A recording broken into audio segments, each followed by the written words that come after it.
Namaskar. Welcome to this session.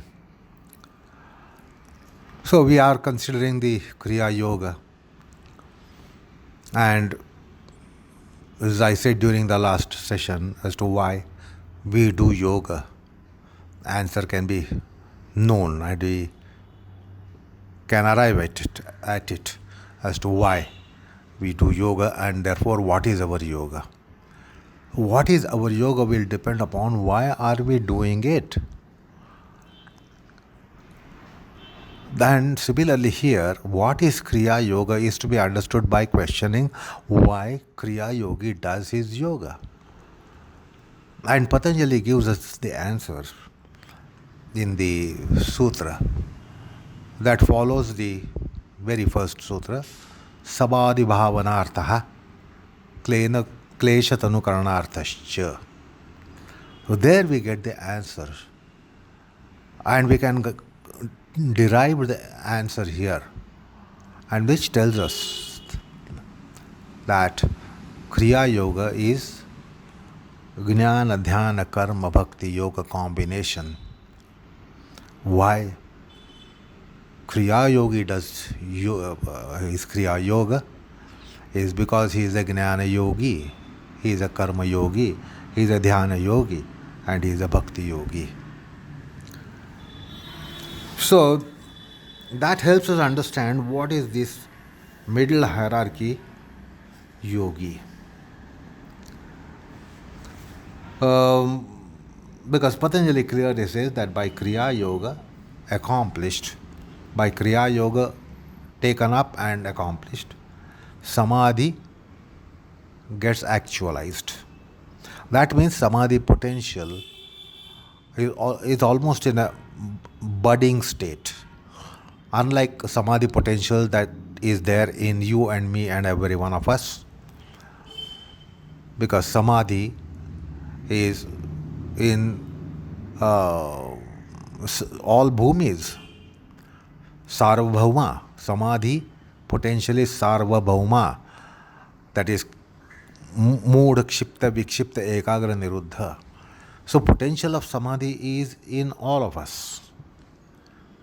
If there is a Citta, there is Samadhi potential. But in case of a Kriya Yogi, now the Samadhi is in budding state. And just as bud of the flower blossoms, this bud of Samadhi, which is in Kriya Yogi, would blossom. And so it would blossom like we get into our yoga practices, he would get into Samadhi practices. Then it would again be budding for his daily activities to be carried out. And again it would be blooming and blossoming. Like our yoga appears every day and then disappears, then reappears and disappears day in and day out, day after day, month after month, year after year. So Kriya Yogi's Samadhi blossoms for him to be in yoga and get experience of yoga, and again it buds for him to carry out his activities of the day as a mortal, as a human being. So Kriya Yogi is one who is Samadhi potential is in a budding state or budded state, and then it blooms, buds in, buds in, like the lotus. Lotus will be blooming and blossoming every day. So there are some lotuses which are called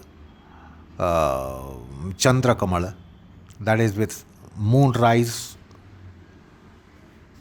the lotus blossoms, and then it buds in it with moonset. Or some lotuses are Surya Kamala, that is sun lotus. With sunrise it blossoms, with sunset it blooms, And this goes on happening. So similarly, this is what a Kriya Yogi is. And that's why he says Samadhi Bhavana rthah.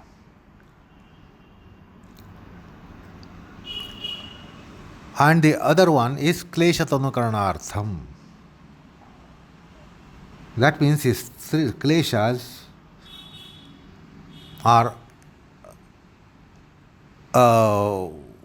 in a different state than the kleshas are in you and me. The kleshas are operative in me. So we will be told later the kleshas are in various states. We have yet to know what are kleshas. So we will have to wait to know what really kleshas are. And then the kleshas are said to be having states like prachinna, udara, tanukruta, and supta.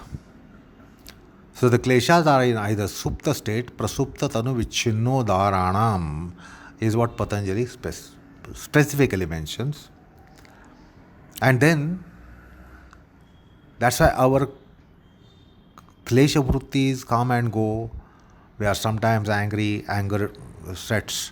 So there is anger rise, anger set. Passion rise, passion set. Tendency rise, tendency set. Virtuosity rise, virtuosity set. Viciousness rise and viciousness set. So we have the conditions of rise and set. Rising and setting conditions with regards to klesha vrittis. Kama, Krodha, Lobha, Moha, Mada, Matsaryam. So these will be rising and setting. They appear and they disappear. They come and they go. They arrive and they depart. So this goes on happening to our minds. Similarly, with regards to kleshas, the kleshas operate in various ways.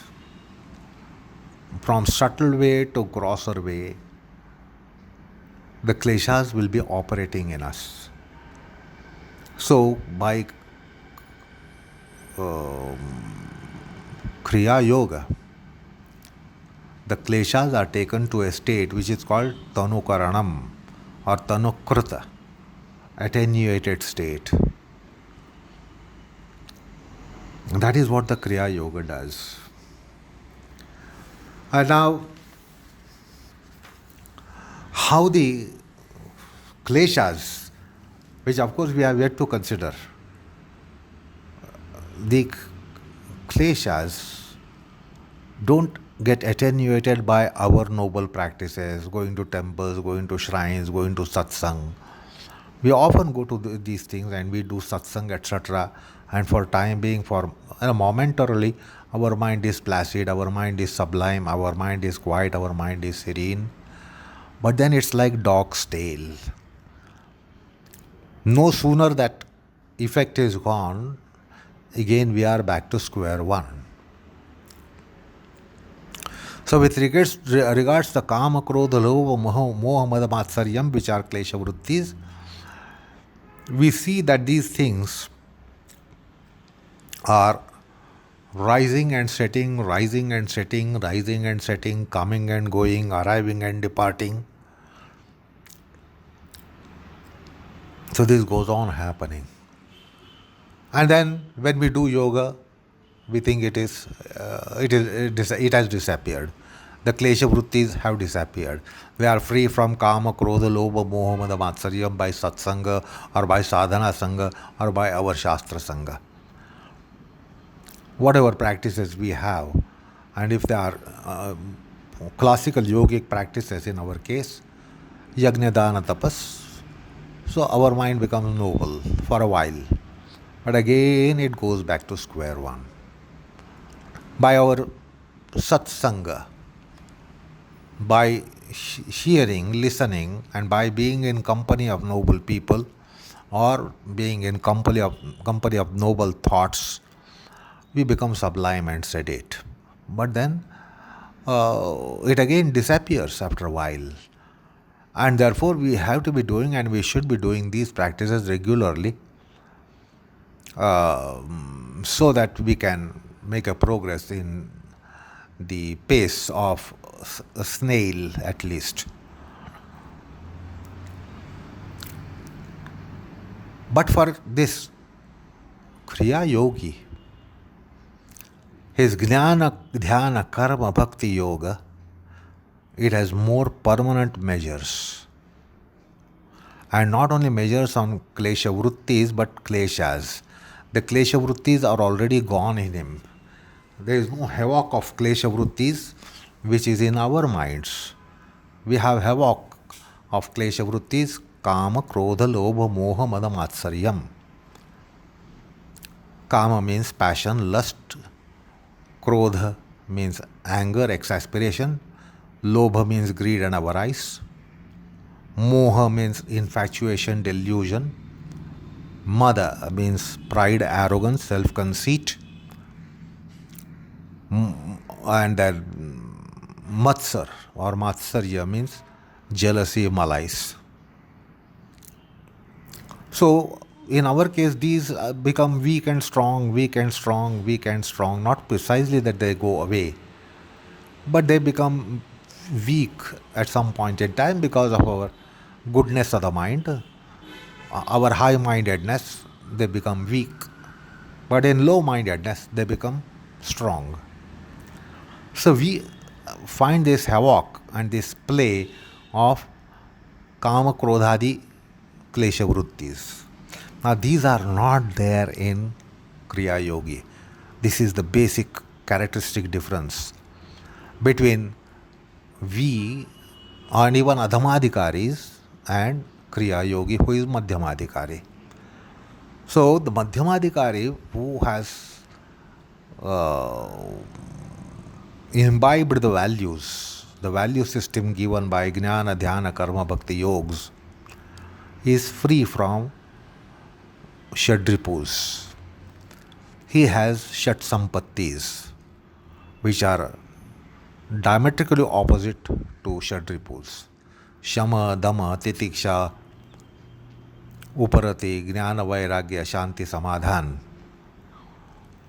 So, being already a Jnana yogi, being already a Karma yogi, being already a Dhyana yogi, being already a Bhakti yogi, his mind is not like our minds. He is on higher pedestal, the mind is on higher pedestal. So he is in yogika bhumi. His chitta is yogika chitta. And with Jnana Yoga, philosophy, religion, in which his chitta is soaked. His chitta is soaked in the ethos of Jnana Yoga. And therefore, the Avidya Klesha gets an attack of paralysis. It is paralyzed. Avidya is paralyzed by Jnana Yoga. Asmita is paralyzed by Karmayoga. And Raga-dvesha are paralyzed by his Dhyana Yoga. And Abhinives is paralyzed by his Bhakti Yoga. So, since his mind is studied with Shat Sampattis, as against the case of ours, the mind studied, infested by Shadripus, his mind operates altogether on a different plane. And then he will be taking measures on very kleshas, while we take measures through our yoga on our turmoil of the mind, our disfiguration of the mind, our contortion of the mind, the indentations to our mind. So we take measures on our minds, and he takes measures on his the kleshas. So his mind is already soaked in the ethos of shama. Shama means restraint of the mind. The mind has complete restraint and therefore it doesn't become victim of anger, lust, greed, passion, malice, jealousy, envy, egotism, etc. So that is called shamanam. Shama. Shama means the mind is sublime, mind is sublimated. Then Dhamma. Dhamma means the senses don't have havoc of tendencies. Our senses, when they don't have objects, even then there is havoc of sensory tendencies, what we call as sensuality. And now this yogi is free from the havoc of senses or sensory tendencies or sensuality. So the senses are restrained. So Dhamma means restraint of the senses. Shama means restraint of the mind. Restraint of the psychological mind, mental mind. Then Titiksha. Titiksha means the tolerance to easily take to stride whatever comes one's way out of destiny. When we are facing bad times, inclemencies, we try to point out the factors, alien factors outside. It is because of this and because of that and because of this person and because of that person I am facing this. But being spiritually evolved, he says, these are fruits of my karmas and my destiny is fructifying and therefore I have these inclemencies in my life. He doesn't point out at some others outside him, something else or someone else as a culprit, which is our tendency. We try to find culprit in some situation, some person, some condition, some object, some happenings, and we think because of all that I am suffering. He knows, having been totally soaked in the ethos of philosophy of conduct of life, he knows that it is my own destiny. And therefore, he is composed, knowing that the fructification is inevitable, it has to be faced. And therefore, if I am facing inclemencies, I am facing the fruitions of my own karmas. I am responsible 100% for my karmas which I am facing now, or the fructification that I am facing now. And therefore he is composed. He says, after all, these are fruits of my own karmas. He doesn't get agitated by those. He doesn't get exasperated by those. He doesn't get dejected, frustrated because of those which are fruits of karmas and which put him in inclement condition, agonizing condition. So there is no agony for him. He says, after all, these are our own karmas. So he is able to maintain the equilibrium of his mind.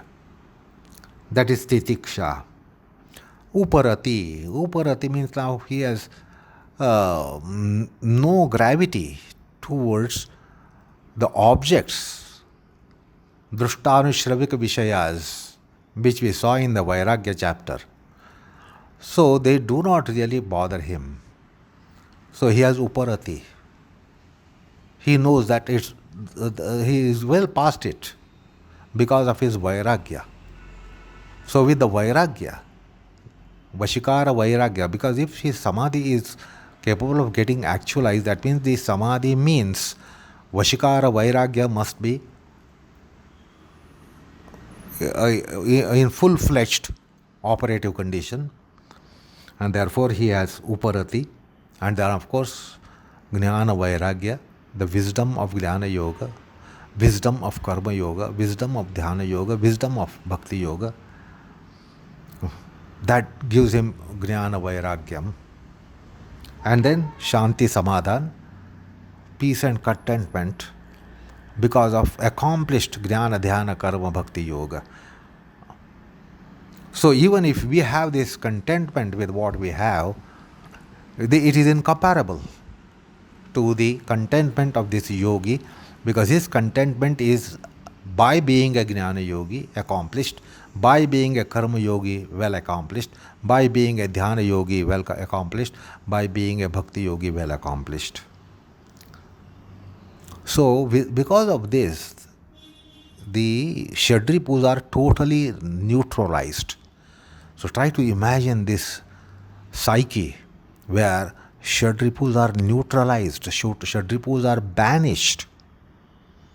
And we can see these conditions in saints such as Ekanath Maharaj, who was called Shanti Brahma, Gnaneshwar Maharaj, Tukaram Maharaj, that Shadripus were not really playing any havoc as they play havoc in our minds. They are completely neutralized. They are completely neutralized. He doesn't have to have battle with Shadripus. Where we, in our practice of yoga or pursuit of yoga and philosophical life, we have to have battles with Shadripus. Now, that battle is not there. That battleground is not there. That battlefield is not there. That battle itself is not there.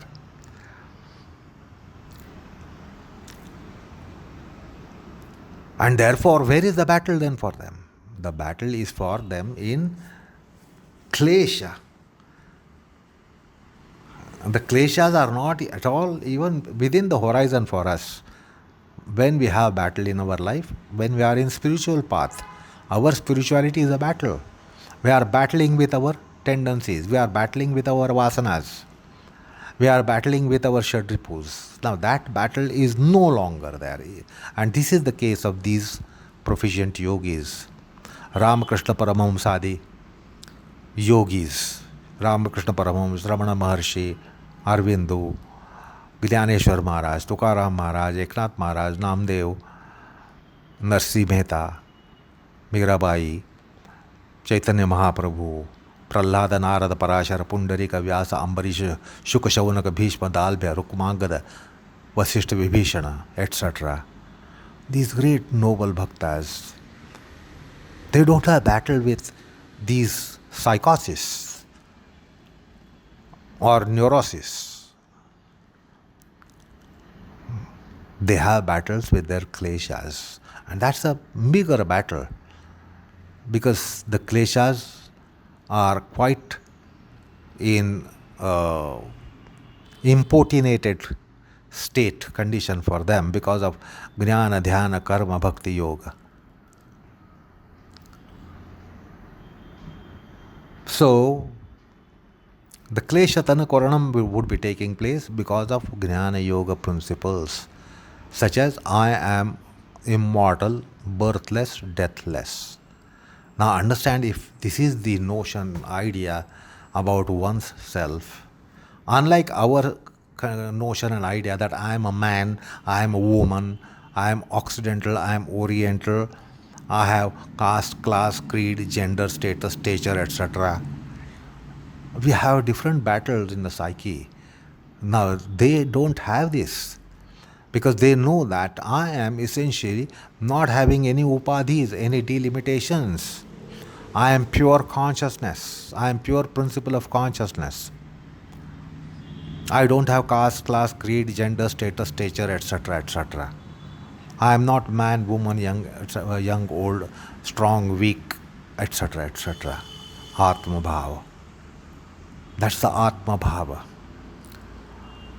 So, therefore, this samadhi becomes probable for them. It is as easy as the Surya Kamal or the sun lotus blooming and blossoming on sunrise. The samadhi just blooms and blossoms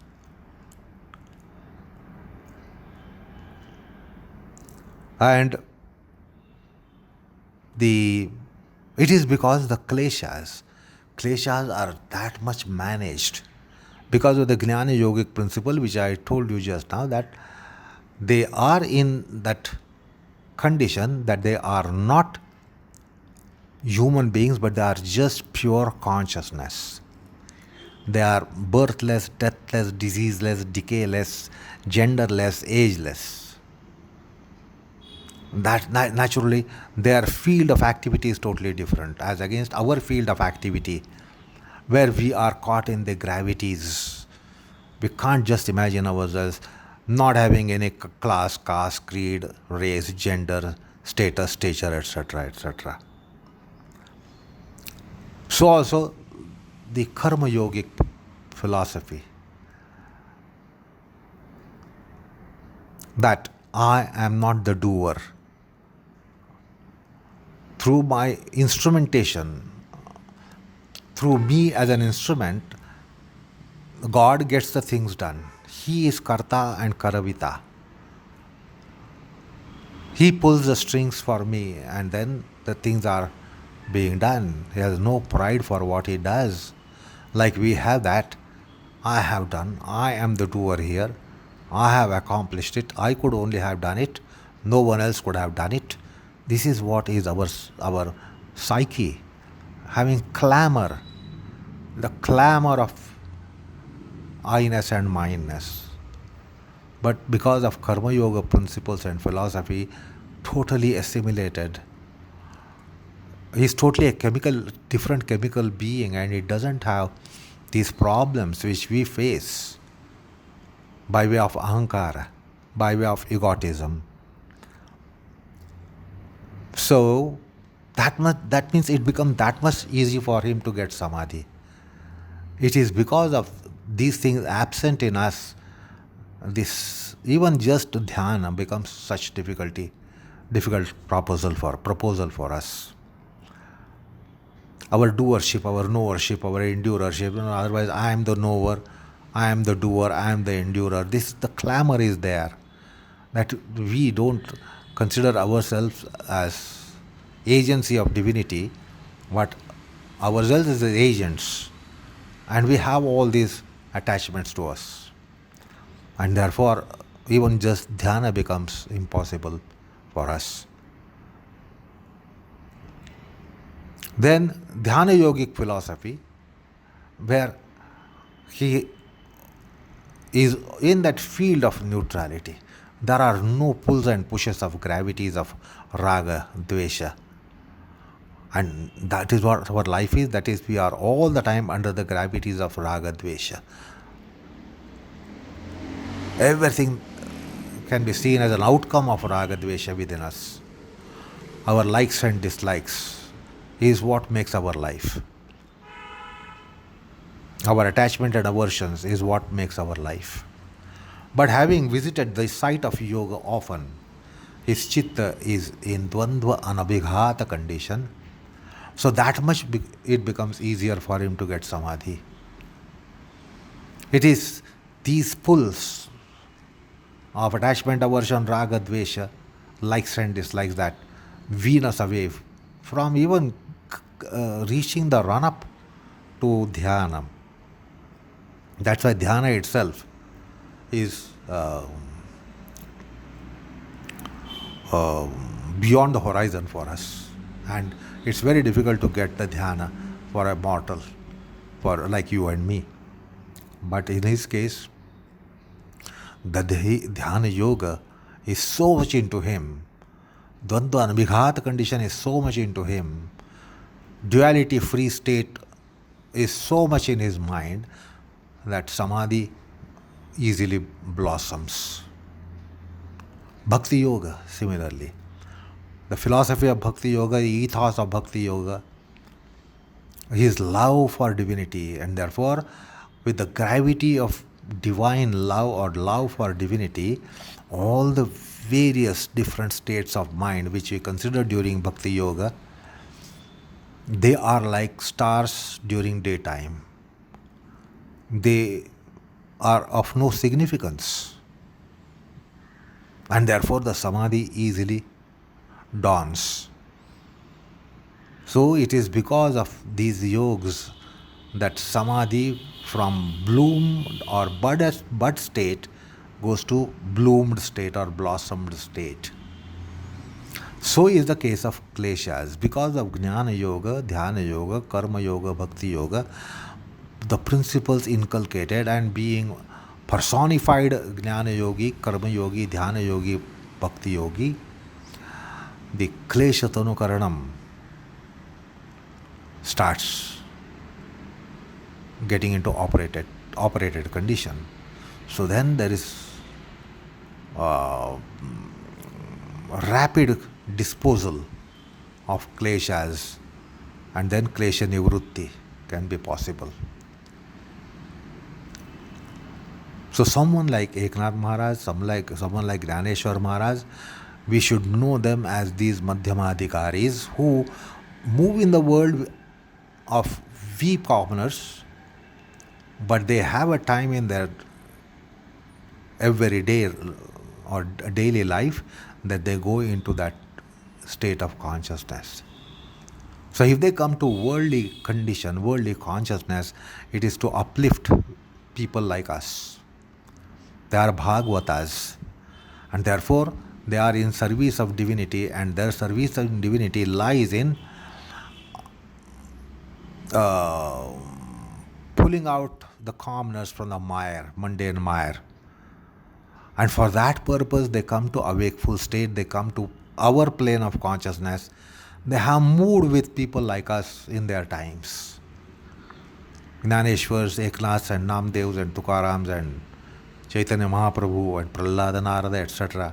These devotees, they came down to mortal plane for the upliftment of mortals of their times. So they come to our plane of consciousness, and they seem to be like us.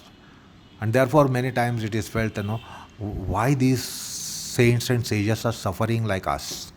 For us they are suffering because they come down to our plane of consciousness, and we see that they also are tormented.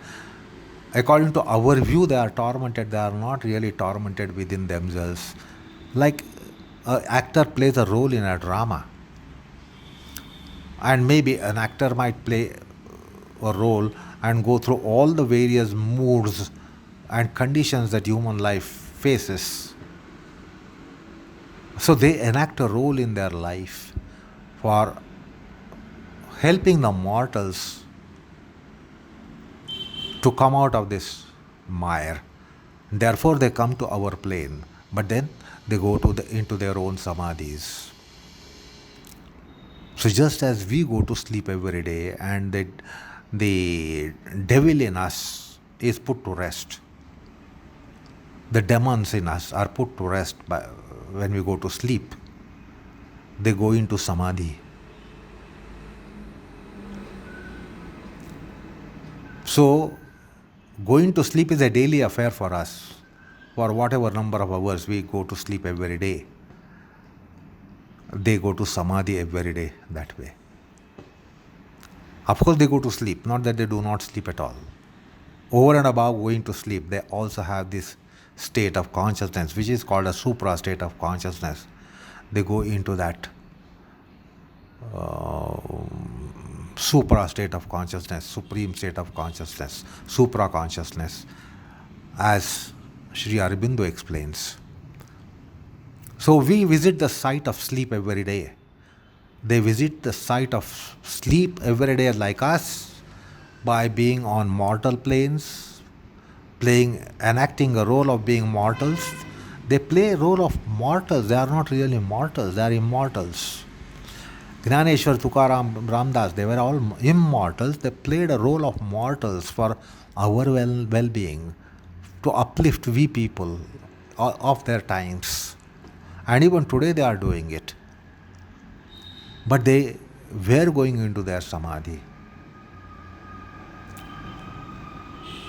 Their bhakti was so strong, so resonant and consonant, when Tukaram Maharaj uttered Rama Krishna Hari, he would go into trance.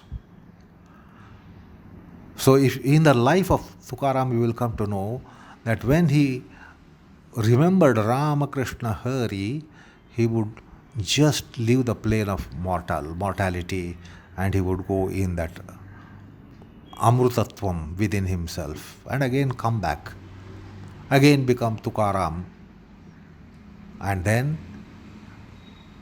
by Ramakrishna Hari he would go into ecstatic state, ecstatic state.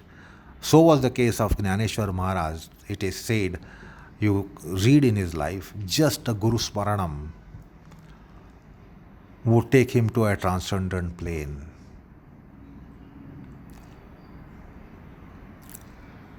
So also Ramdas, name of Rama would take him to supraconscious state. So it is bhakti by which they can quickly get transported into higher states of consciousness. That's why we call them as bhaktas. Jnaneshwar was a bhakta, Tukaram was a bhakta, Ramdas was a bhakta, Namdev was a bhakta, Chaitanya Mahaprabhu was a bhakta, Narsi Mehta was a bhakta, Tyagaraj was a bhakta, Surdas was a bhakta. Because by that very name, you and me utter Ramakrishna Hari, almost nothing happens to our consciousness, although something happens within ourselves. In a deep plane of our existence it happens, which is not noticed by us. Nothing happens, we say. Well, nothing happens by saying Ramakrishna Hari. But the Citta had such a strong resonance in case of Tukaram Maharaj that even if they heard Ramakrishna Hari, they would be transported. Thus the Smaranam of Ramakrishna Hari, they would be transported. That is because of Bhaktiyoga. And therefore see how Samadhi would be becoming easy to someone like Tukaram Maharaj to get into Samadhi, someone like Jnaneshwar Maharaj to get into Samadhi, someone like Ramdas Swami to get into Samadhi. Just the name would do it. That is because of the Bhaktiyoga in them. So Samadhi Bhavanartha, how Bhaktiyoga comes very, very handy for Kriya Yogi. So that is why the Adhyatma Shastra says that the God manifests in pure mind.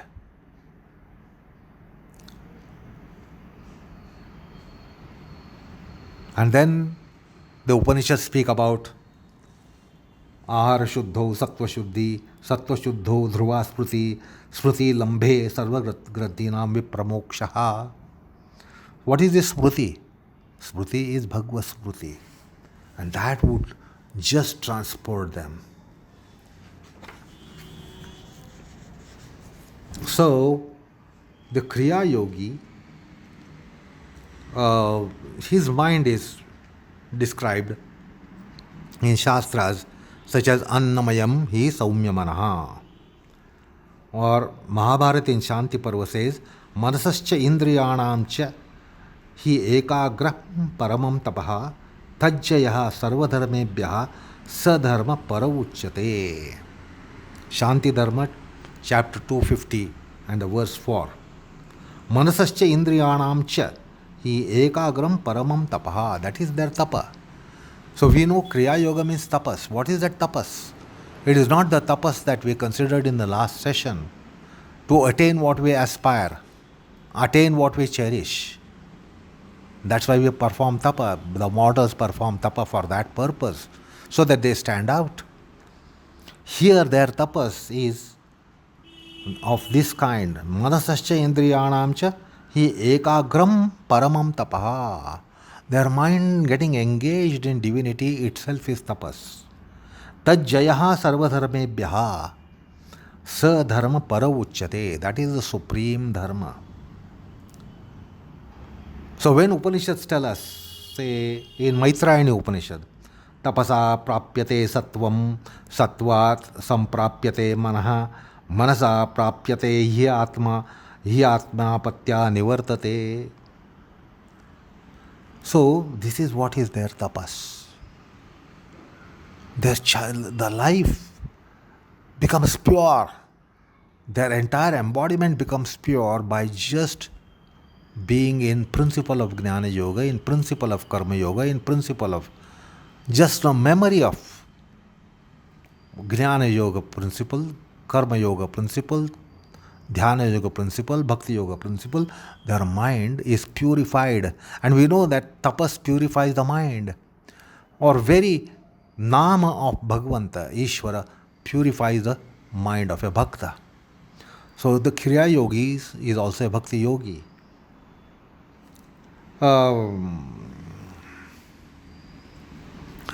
In Bhagavad Gita, you get this characterization of tapas, or the form of Kriya Yoga.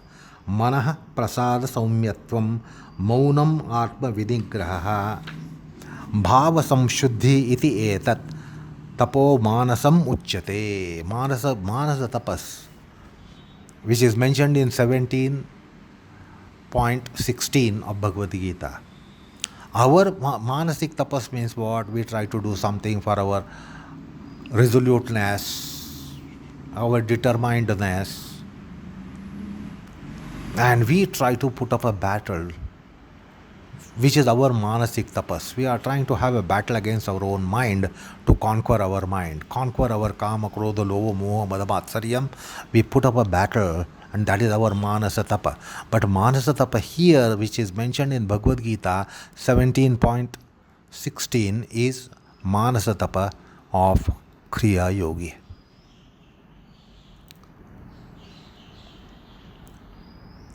Bhagavatam, Srimad Bhagavatam also says, Kamastyaga tapaha.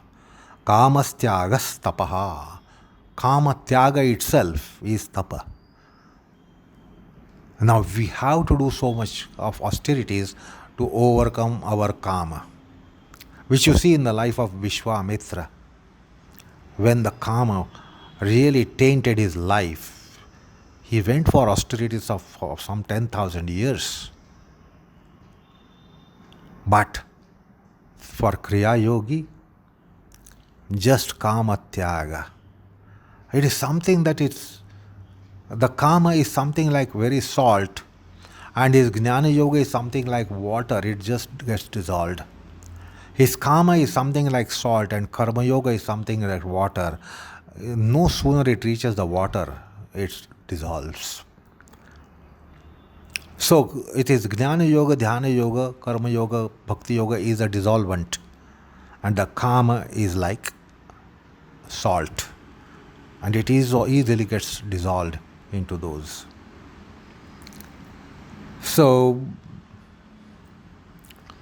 that is what the tapas of Kriya Yoga. Tapas swadhyaya ishwar pranidhanani Kriya Yoga. So swadhyaya. We do studies of Upanishads and Bhagavad Gita and Srimad Bhagavatam and Srimad Ramayanam and the wonderful precepts of Srimad Mahabharatam. We study them, we learn them, we by heart something, we ponder over those, we reflect over those. Now this person, being a Jnana, Dhyana, Karma, Bhakti Yogi, who has taken the essence of all these, the ethos of Srimad Ramayana, Mahabharata, Upanishad and Bhagavad Gita, understand his swadhyaya. Someone like Shankara, Ramanuja, Prabhuti, the acharyas, when the Bhagavad Gita thought comes to their mind, what must be happening to their mind? As against we having read Bhagavad Gita, we know what is in the first chapter and what is in the second chapter and third chapter perhaps, and all the 18 chapters, and we might ruminate over the essence of these 18 chapters. What will happen to our mind? But now imagine if that much happens to our mind, what must be happening to the minds of Srimad Shankaracharya, Srimad Ramanujacharya, Srimad Madhvacharya, Vallabhacharya, Nimbarkacharya, Bhaskaracharya, all these acharyas. And what must be happening to Jnaneshwars and Tukarams? When the essence of Bhagavad Gita surfaced in their mind, what must have happened to their minds? That is Swadhyaya. That is their Swadhyaya. That is the Swadhyaya of Kriya Yoga. In our Swadhyaya, we only know the metaphysics. We only know something that is mysticism of dharma, mysticism of samadhi, mysticism of life. We will get just information and some knowledge about it. But their mind strikes a very higher plane of consciousness. That is their Swadhyaya. And that is their Ishwar Pranidhana. As I just now told you, by hearing Ramakrishna Hari, by chanting Ramakrishna Hari, how much happens to our minds? We don't go into trance. But someone like Tukaram saying Ramakrishna Hari, he would be no sooner into the plane of trance. So also case of Sri Ramdas Swami. Sri Rama Jai Jai Ram would transport his mind into that profound love for divinity, for his deity. So Sri Ramadas Swami's mind would be ramified mind by Sri Rama, by uttering the name, by recollecting the name, by remembering the name. So they would strike higher vibrations, divine vibrations by that. That is what is this Kriya Yogi. His Ishwar Pranidhanam is. So, tapaswadhyaya Ishwar Pranidhanani Kriya Yoga. So we have to imagine what must be this tapas, what must be the swadhyaya, what must be the Ishwar Pranidhana. So, the austere life of someone like Dhaneshwar, that was not an austerity for him. For us, it was austerity, personified life. But for them, it was nothing. It was something routine thing they were handling. So that is their tapas. It's not that they perform austerities. They are austerity personification. They are austerity personified beings like Dhaneshwar, like Tukaram, like Sri Ramdas Swami. Personified tapas. Personified austerities. For them, it was not a battle to be what they were. But we think that it is tremendous battle to be like that. To be Ramdas, to be Tukaram, to be Dhaneshwar. So that is tapas, that is the swadhyaya, and that's the Ishwar Pranidhan of a Kriya Yogi. Light years ahead of our tapas swadhyaya Ishwar Pranidhana. We will also be in tapas of Niyama. We will also have swadhyaya which comes in Niyama. We will also have Ishwar Pranidhana which comes in Niyama. So tapas swadhyaya Ishwar Pranidhana of Niyama and tapas swadhyaya Ishwar Pranidhana of Kriya Yoga. The latter is light years ahead. Light years ahead. So we should not just take the literal meanings I have been repeatedly telling you. Now samadhi bhavanartha and then klesha tanu karnartha. So it is jnana yoga, etc. Jnana dhyana karma bhakti dhyana, which is going to attenuate kleshas. Our yoga is not going to attenuate kleshas. It is going to give us temporary relief from the mental turmoil, and for a while we will feel nice, we will feel heavenly. That is what is our heaven, which just evaporates and vaporizes in no time. So the kleshas are countered only by philosophy and conduct of life, which is given by Jnana Yoga, Karmayoga, Dhyana Yoga, Bhaktiyoga. So that is how Kriya Yoga is. So I frantically made an attempt, consuming so many sessions, to explain what Kriya Yoga is. knowing very well that as much said is that much insufficient. But yet, attempt was made to just put across what Kriya Yoga is. And we almost consumed so many sessions here to understand the Kriya Yoga. Now what becomes imperative is to understand what are kleshas. Because samadhi we have seen in the first chapter, sampragnat, asampragnat, samadhi. If the samadhi is blooming, blossoming, then it is sampragnat samadhi and then asampragnat samadhi. So we have considered samadhi in first chapter, samadhi padam. But now what we have not still considered is klesha. Now we are going to understand, if this is klesha dhanukaranam is mentioned in the Kriya Yoga, what are kleshas is to be understood. Now we are going to embarking upon what are kleshas. As I said last time, kleshas are something which are party packs for us. We enjoy them, we relish them. What you find in a menu card of a restaurant, it's all mouth-watering.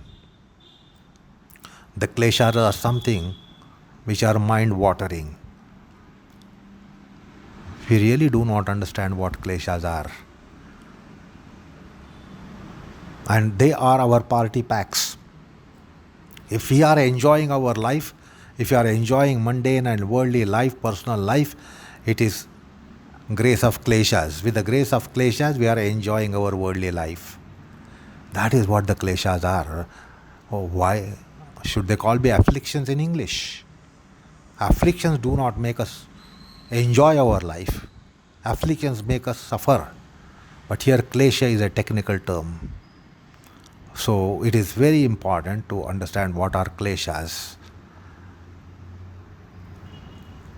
Kleshas are our coveted matters. They are mind-watering aspects whereby the mind enjoys the life. Because some people have this philosophy, we should enjoy the life. There is only one life available, we must enjoy the life. This enjoyment is because of the menu card given by the kleshas. And this is something like a menu card of a restaurant. You want to try every item there. So we visit the restaurant more often and then go on relishing and tasting various delicacies which are offered by the restaurant. We want to enjoy every delicacy there. This is what the kleshas are. And therefore this will be a huge amount of disillusionment in what we think of kleshas and what kleshas are. Kleshas should not be considered as affliction. They are enjoyments of our life. We enjoy our life because of kleshas. In absence of kleshas, we would not be enjoying the life, which is the philosophy of life of many people, that you must enjoy the life. So now we will be embarking upon what are kleshas. Because klesha tanukaranam has been mentioned. Patanjali speaks of attenuating kleshas, which is needed in a spiritual path, adhyatmic path. You should not be enticed by klesha. They are very enticing. They are very, very, very enticing. Nothing is as enticing as kleshas. We should be free from enticements to be trading on adhyatmic path and paramarthic path and spiritual path. So they need to be attenuated. And therefore, having mentioned in Kriya Yoga that kleshas are attenuated, it becomes imperative that Patanjali explains us what are kleshas. And now we are going to embark upon what are kleshas. So we are not still away from the second sutra of the Sadhana Pada, which says Samadhi Bhavanartha Klesha Tanukaranarthascha. We have to understand kleshas and then we have to understand tanukaranam, which I have understood now in considering Dhyana, Dhyana, Karma, Bhakti yogas. But we have to understand what are kleshas, which I have been postponing by saying that we have not considered kleshas, but we are considering attenuation of the kleshas by Karmayoga, Dhyana Yoga, Bhaktiyoga, Jnana Yoga. So now we will be embarking upon that new topic as to what are kleshas. We have prematurely considered attenuation of kleshas. Now we have to consider kleshas. So that will be in the next session. Namaskar, all of you.